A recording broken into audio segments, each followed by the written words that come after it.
My name is Neil Hassan and I work as a Junior Research Fellow on the Peak Urban Project at the African Centre for Cities. Queer identities such as lesbians, gays, bisexuals and transgender have not traditionally been studied from the perspective of global development frameworks, and especially not from the perspective of southern urban sustainability. Specifically in terms of health, even though gay men in the global north have been at the epicenter of HIV/AIDS since its discovery in the early 1980s, it took more than 20 years for international funders and states in regions such as sub-Saharan Africa to address HIV and wider health needs of groups such as men who have sex with men. This is surprising, as studies have repeatedly shown that MSM are most at risk for HIV infection, statistically 27 times more at risk of HIV infection during sex when compared to heterosexual populations. In a city such as Cape Town, MSM HIV prevalence is estimated to be anywhere as high as 34%, compared to 12% among the wider South African heterosexual population.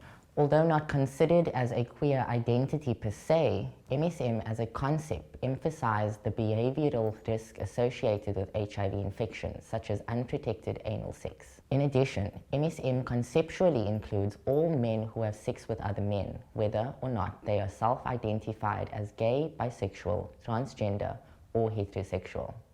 Thus, as a bridge between queer and heterosexual sex networks, MSM are now considered a key HIV-affected population when managing the global AIDS crisis in public health frameworks. An important area left unexplored is the impact of high HIV prevalence among groups such as MSM, together with the impact of the new drive to address such prevalence figures in urban centers in the Global South on MSM communities themselves, municipal governance structures and NGOs tasked to work in this area. This is especially important as cities are viewed by international and national actors as key sites in Africa for HIV spread amongst groups such as MSM, and also are the locations where most effort is being placed to address HIV. While international attention is now placed on addressing the health needs of MSM in key urban centers across Africa, left to explore are the effects of this attention on a range of actors, and hence the efficacy and sustainability of the approaches now being deployed.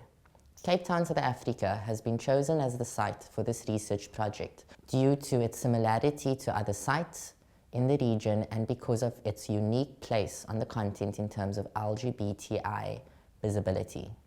Peak Urban's analytical and conceptual approach presents significant opportunities to respond to gaps in knowledge and interrogate past and current formations of global HIV/AIDS-related health governance.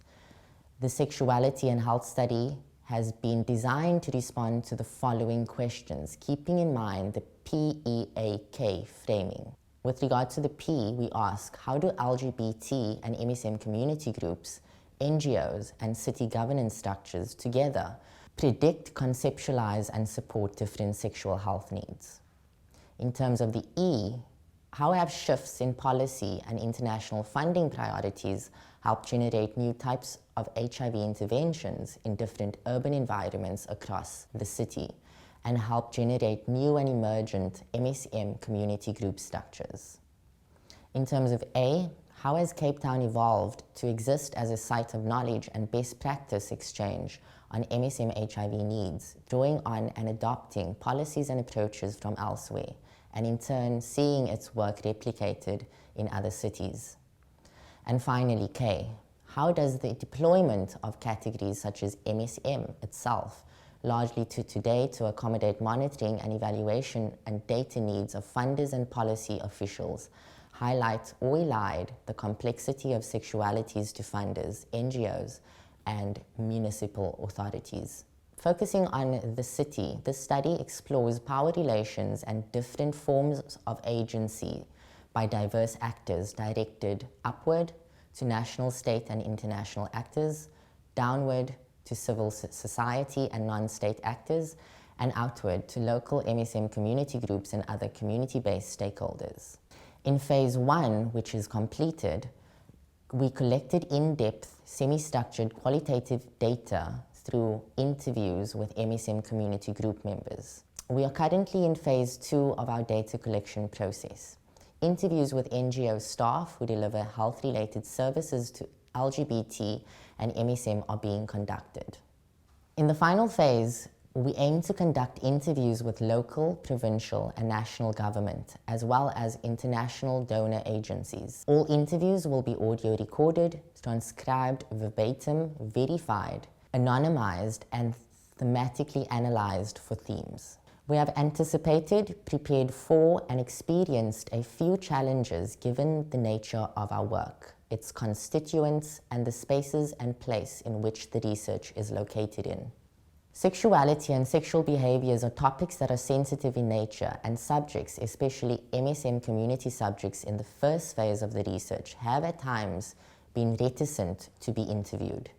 Significant effort and time has been spent by the researchers to get to know and engage with potential participants prior to any formal interviews. Ethical standards are required to build trust and openness with LGBT-related NGOs and MSM community-based groups. So based on our preliminary findings thus far, we've identified that the relationships that are often internationally promoted as best practices from Cape Town between NGOs and MSM community groups are more complex than has been described and present new questions about the ways in which sexual subjects are positioned. There is a concurrent risk that the work that is being done to support MSM in a city such as Cape Town is more precarious than is often presented. Today, in former townships across Cape Town, there is an emerging mismatch between the aims of NGOs and the needs of township community groups. Employment opportunities, poverty, and the risk of rape often exist outside the remit of NGOs, but are pressing concerns for those who are supported by NGOs. MSM community groups are aware of some of the pressures faced by NGOs in terms of funding and data reporting to their donors, and deploy a range of strategies to leverage what support is offered by NGOs to address their own particular place-based urban needs, such as community building and financial support for community building.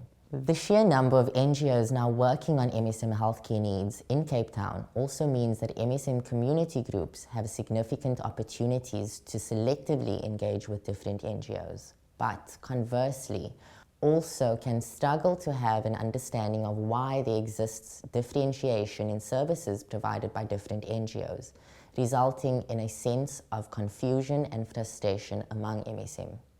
In conclusion, this work presents our first steps toward understanding key HIV-affected populations, such as MSM, and their unique healthcare needs, from the perspective of global development frameworks, and more specifically, Southern urban sustainability.